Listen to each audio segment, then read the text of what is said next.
जो अभी technical steps की हम बात कर रहे थे कि लेट्स से एक बिजनेस है, एक ठीक ठाक टर्नओवर तक अचीव कर लिया, लेकिन अब उसको नेक्स्ट बिग लीप तक पहुंचाना है, जो कि हमारा थीम भी है India mart emerging business forum का। वो स्टेप्स क्या होने चाहिए? देखिए, फर्स्ट स्टेप जिसके बारे में हम काफी चर्चा कर चुके हैं, book keeping, so that is there, and transparency throughout रख के चलना। और जैसे एक्सपैंड कर रहे हैं, अगर बुक कीपिंग के थ्रू क्रेडिट रेटिंग लोन्स वगैरह लेके एक्सपैंड करते हैं, सी नेक्स्ट लेवल तक जाना, तो वो तो एक बिजनेस प्रेरोगेटिव, बिजनेस डिसीजन की बात है कि उनकी क्या सोच है, बिजनेस मैनेजमेंट की क्या होराइजन है, वो क्या देख रहे हैं। बट जो भी होराइजन है, अगर आपकी सोच ऊंची है तो उसको आप किसी भी तरह without book keeping, without transparency, you can never reach there, until you are actually compliant with the law, because sooner or later at some point of time कहीं ना कहीं आपको जरूर उसका रंगा लगेगा, लैक ऑफ डॉक्यूमेंटेशन का, लैक ऑफ कंप्लायंस का। सो ऑल अलोंग जितनी आपकी स्ट्रांग कंप्लायंस होगी, जितनी स्ट्रांग बुक कीपिंग होगी, उतनी ज्यादा you will be on a solid footing, you will have good sleep, you will be able to focus on the business much better and stop worrying about कि यहाँ से मेरे को प्रॉब्लम हो सकती है, वहां से प्रॉब्लम हो सकती है। I think so transparency all out is very important. और बाकी बिजनेस को ग्रो करना है, वो तो that's on the business decision making side. मैं रवजोत सिंह हूँ और एक छोटा सा गारमेंट मैन्युफैक्चरिंग यूनिट रन करते हैं हम लोग जी। और सर, हमने प्रोग्राम के स्टार्टिंग में 2 इंडस्ट्रियलिस्ट की एग्जाम्पल ली थी, जिसमें हमने देखा कि 2 एक्सपोर्टर्स हैं जो बहुत अच्छी बुक कीपिंग करते हैं। सर, एक्सपोर्ट जो करता है उसकी बुक कीपिंग हो जाती है, क्योंकि उसको गवर्नमेंट से सिर्फ पैसा लेना है, उसको ड्यूटी ड्रॉबैक लेना है, उसको एक्साइज ड्यूटी रिफंड लेना है, उसको वैट रिफंड लेना है, उसको देना कुछ नहीं है। और जब हम डोमेस्टिक मैन्युफैक्चरर के पास आते हैं जो डोमेस्टिक मार्केट को केटर करता है, प्रॉब्लम वहां पे आती है। When we go to the Asia's largest readymade trading market, Delhi Gandhinagar, 80% लोग सर बिल लेने को तैयार ही नहीं है। मैं सुबह से सोचता हूं कि मेरे को काम सारा अच्छा करना है, मेरे को बिना बिल के कोई माल नहीं भेजना, तो फर्स्ट इफेक्ट क्या आएगा कि मेरे आधे ऑर्डर कैंसिल हो जाएंगे और मेरी फैक्ट्री में क्रेडिट रेटिंग तो छोड़ो, मेरे पास ऑर्डर ही नहीं रहेगा, बनाऊंगा क्या। और जी पवन गर्ग साहब, जस्ट अ मिनट जी, इसमें अनदर थिंग, अगर कस्टमर कहता है हाँ जी मैं 2% टैक्स दे दूंगा, फॉर्म सी आके खड़ा हो जाता है, भाई साहब टैक्स तो दे दूंगा, डिपार्टमेंट में जाके सी फॉर्म नहीं लूंगा, वो उसकी पेनल्टी लगती है हम लोगों को 5.5% हमें एडिशनल टैक्स देना पड़ जाता है। तो go to the small industrialist जो डोमेस्टिक मार्केट करता है, एक्सपोर्टर की बुक कीपिंग होगी, लेकिन जो 2, 4, 5, 10 करोड़ करने वाला भाई डोमेस्टिक मार्केट को कैटर कर रहा है, उसकी बुक कीपिंग सर नहीं हो सकती।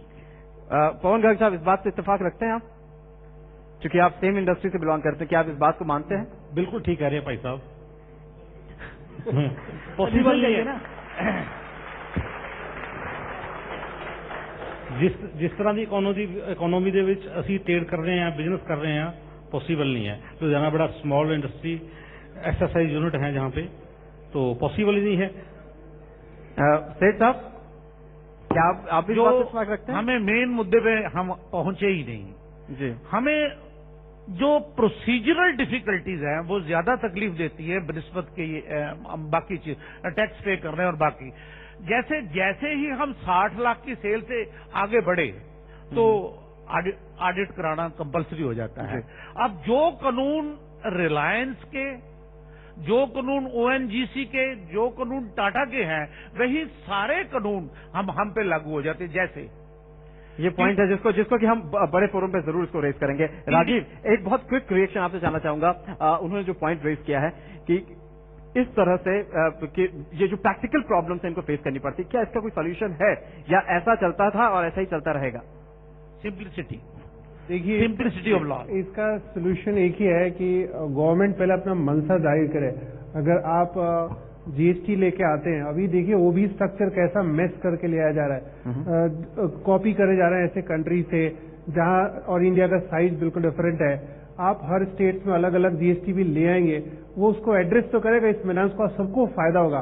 बट जब तक ये नहीं आएगा, मैं उस भाई के इस बात से बिल्कुल सहमत हूं कि एक छोटे एंटरप्रेन्योर्स के लिए बहुत डिफिकल्टी है बाजार में जाके अपने को सरवाइव करना। अगर वो चाहता भी है, इंटेंशनली भी चाहता है कि मैं हर चीज को कंप्लाई करूं, बट लोग उसको करने नहीं देते। सिस्टम में इतनी सारी डिफिशियंसीज हैं जो उसको परेशान करती हैं। इसके लिए बेस्ट सोल्यूशन वही है जीएसटी, बट यूनिफॉर्म होना चाहिए अक्रॉस द बोर्ड। और जीएसटी इस अगले फाइनेंशियल ईयर में आ जाए ऐसा लगता नहीं है। Last 2 questions please. I am Saurabh Hira from representative of Federal Express. As I am into the logistic field and I always in the market to meet up the customers, most of the SMEs. Whatever I feel that most of the SMEs, people who into business, they fear that how to maintain the books because when I meet up the customers, they are not keeping the books and when I ask them that what is your logistic cost, what are the expenditure you are expanding in the logistic, they are not full aware about that. So I just want to know that what should I convey to that persons that how to start the bookkeeping and because most of the customers are feared up. देखिए, जहां तक maintenance का सवाल है, आजकल मैं किसी particular software का नाम नहीं लेना चाहूंगा इस प्लेटफॉर्म से, बट बहुत ही इजीली अवेलेबल सॉफ्टवेयर अवेलेबल है मार्केट में। आप और बहुत ही नॉर्मल ऑपरेशन, इनफैक्ट मैं तो चाहूंगा कि हर ओनर खुद देखे बैठे, आप खुद इंजॉय करेंगे शाम को कि मेरा कितना शाम का कैश बैलेंस है, कितना डी है, बिकॉज मैनुअली अब प्रैक्टिकली इम्पॉसिबल है।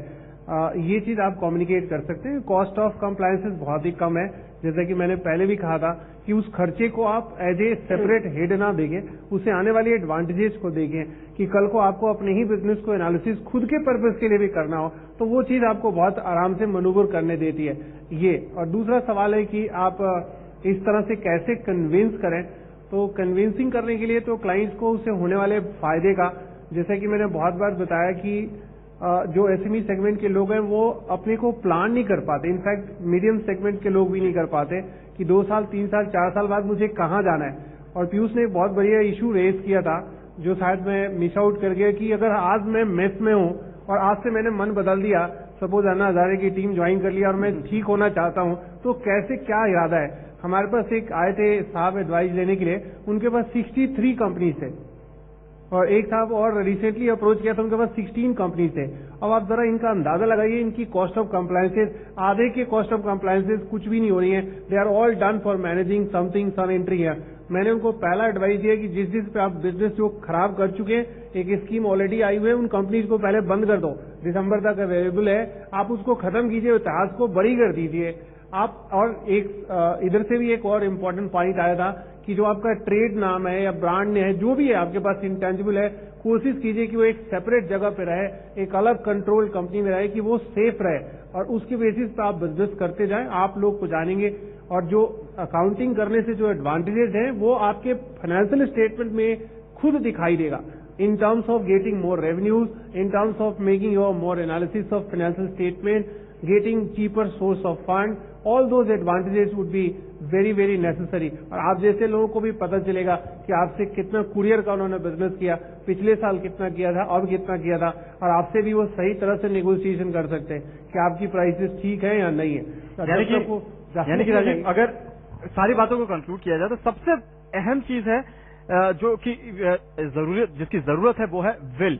अगर इच्छा शक्ति ही नहीं है तो शायद ये चीज संभव नहीं हो पाएगी। और इसके बाद टारगेट क्या है, आपका पर्पस क्या है, वो सेट करना, अपना गोल सेट करना ज्यादा जरूरी है, क्योंकि उसी के लिहाज से आप सारी चीजों को मीट कर पाएंगे। और सबसे ज्यादा जरूरी जो कि इस पूरे इसमें निकल कर बात वो है कि प्रॉपर कंसल्टेशन, सही जगह और सही व्यक्ति से कंसल्टेशन लेना ही भी उतना ज्यादा जरूरी है। यकीन मानिए, अगर आपकी बुक्स क्लीन है, थोड़ी बहुत मुश्किलें जरूर आएंगी, correct me sir if I am wrong, थोड़ी बहुत मुश्किल जरूर आएगी, लेकिन इतना बड़ा मुश्किल काम नहीं है कि बुक्स को ढंग से मैनेज न किया जा सके, टैक्सेस को ढंग से मैनेज न किया जा सके और अपने बिजनेस को नेक्स्ट बिग लीप तक ले जाया न जा सके।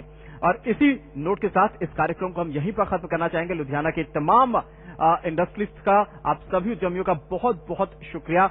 और यकीन मानिए, आप लोगों को एक भरोसा हम जरूर दिलाते हैं कि इस मंच के जरिए और इसके अलावा भी हम वो पूरी कोशिश करेंगे जिससे कि आपकी ये जो प्रैक्टिकल जो प्रॉब्लम्स है उनको किसी भी हद तक जो पॉलिसी, हम पॉलिसी बदल नहीं सकते, पॉलिसी बनवा नहीं सकते, लेकिन आपकी बात को पॉलिसी मेकर्स तक हम पहुंचा जरूर सकते हैं। और यकीन मानिए जी बिजनेस इस काम को बखूबी करके दिखाएगा। इसी पॉइंट के साथ हम इस कार्यक्रम को फिलहाल यही खत्म करेंगे। अगले एपिसोड में आपसे दिल्ली में मुलाकात होगी, जहां पर हमारा टॉपिक होगा फाइनेंस कितना जरूरी है देश के एसएमई सेक्टर के लिए। इस कार्यक्रम को आप फेसबुक पर भी फॉलो कर सकते हैं, इमर्जिंग बिजनेस फोरम आप हमें फॉलो कर सकते हैं फेसबुक पर भी। इसी के साथ हमें दीजिए इजाजत।